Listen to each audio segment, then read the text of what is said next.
happening. So we wanted to let her know, not that big, something they need to know, something they can do. We paid the money to have a DNA test done to it, and it's a full great name.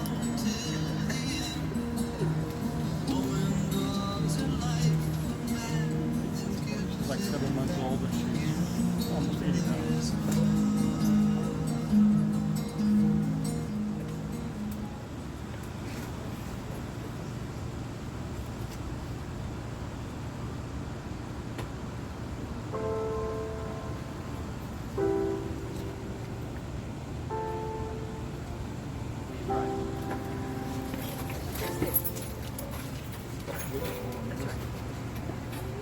See, that wasn't so bad. It's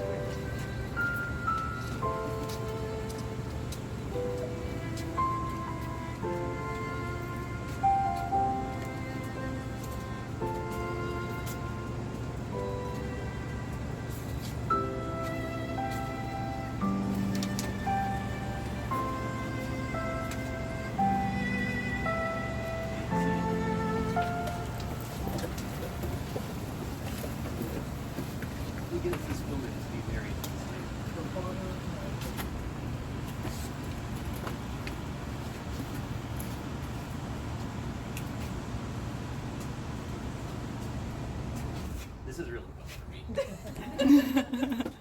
Welcome everyone. For those of you who don't know me, I'm Charlene's nephew. I've obviously known her for a very long time. I've known Kent a lot less, but it's been a pleasure to see the way that he's jumped in with our family and just show love to my aunts. And so I'm really grateful to be here with you all today. So thank you for taking the time to be here to join us on this special occasion. You guys see it. You're surrounded by some incredible people. I want you to go ahead and just straight up face the crowd. Face everyone who's here today, everyone who has supported you, everyone who's going to continue to support you after today. Look to your left and right, these two awesome guys here. Bearing witness today. Where are you looking? So, all right, face each other. We've come here today to get Kent and Charlene married. And it's been so fun just to see this journey unfold before me.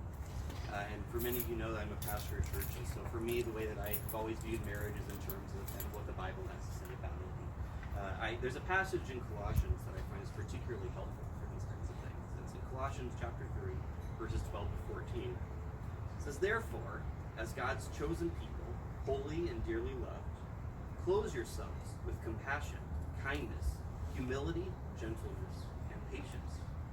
Bear with each other and forgive one another if any of you has a grievance against someone. Forgive as the Lord forgave you. And over all these virtues, put on love, which binds them together in perfect unity." And it's really well known. Totally perfect. I read this passage because to me this sort of epitomizes what it means to be married. This is something that God asks everyone to do, but I think it's even more important when you've made that commitment to that one special person. There's going to be a lot of times in our lives where we need to demonstrate compassion, kindness, humility, gentleness, and patience. In a word, we're called to be selfless.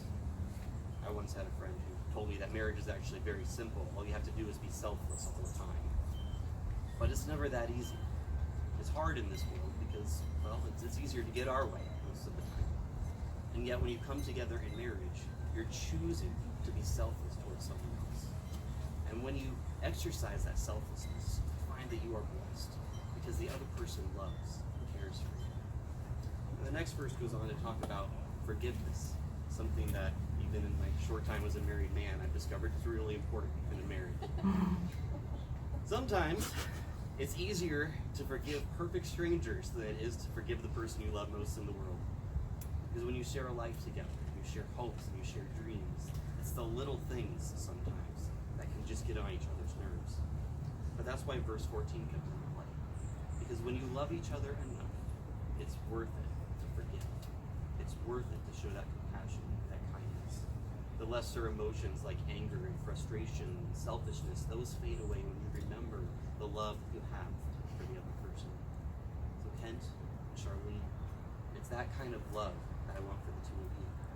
It's that kind of love you've already displayed toward each other, and I know will continue to grow in incredible ways. That will bless not just you, but bless our entire family. So thank you for taking the step together today. Charlene and Kent, you have come here to be married. So to facilitate this, they've agreed to take some vows. And with the vows, they're going to use a symbol. It's a symbol of rings. And rings are a pretty awesome symbol when you think about what marriage is. Rings are made of a precious metal, symbolizing the preciousness of the commitment that you made to each other. But they're also circular, never ending, like the love that you have. It will continue to go day in and day out. And these rings that you place on your fingers will be reminders of this love that you have for each other. So I believe, Michael, you can bring the rings over. Kent, take Charlene's ring, and Charlene, take Kent's.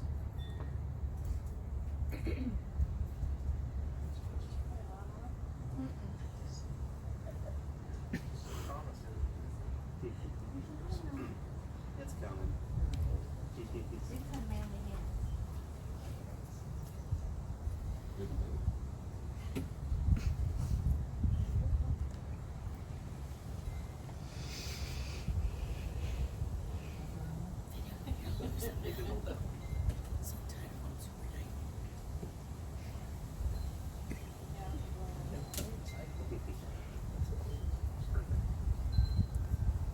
So Ken, we'll start with you. I'm going to read it out loud. If you in good conscience feel like you can agree to it, just declare a hefty I do. While you're doing it, go ahead and begin to put the ring on Charlene's finger. Kent, do you take Charlene to be your wedded wife, to live together in marriage? Do you promise to love her, comfort her, honor and keep her, for better or worse, for richer or poorer, in sickness and in health, and forsaking all others, being faithful only to her, for as long as you both shall live? Thank you. Charlene, if you'll begin to put the ring on Kent's finger. Charlene, do you take Kent to be your wedded husband, to live together in marriage? Do you promise to love him, comfort him, honor and keep him, for better or worse, for richer or poorer, in sickness and in health, and forsaking all others, being faithful only to him, for as long as you both shall live? That's the hate. Kent can take the ring on his own. Well, then it's my privilege, as your nephew, but also as a minister licensed by the state of California and a pastor before God, to give you my blessing. Kent and Charlene, may God bless your steps together, and may your love be a blessing not only to you, but to those that you encounter. Kent, you may kiss your bride. Amen.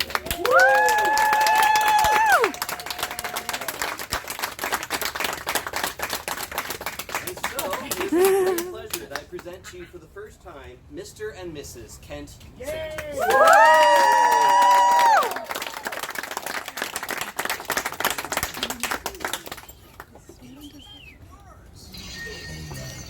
You go ooh ee, ooh ah ah, ting ting, walla walla bing bang. Alright! Ooh ee, ooh ah ah, ting tang, walla walla bang bang. Ooh ee, ooh ah ah.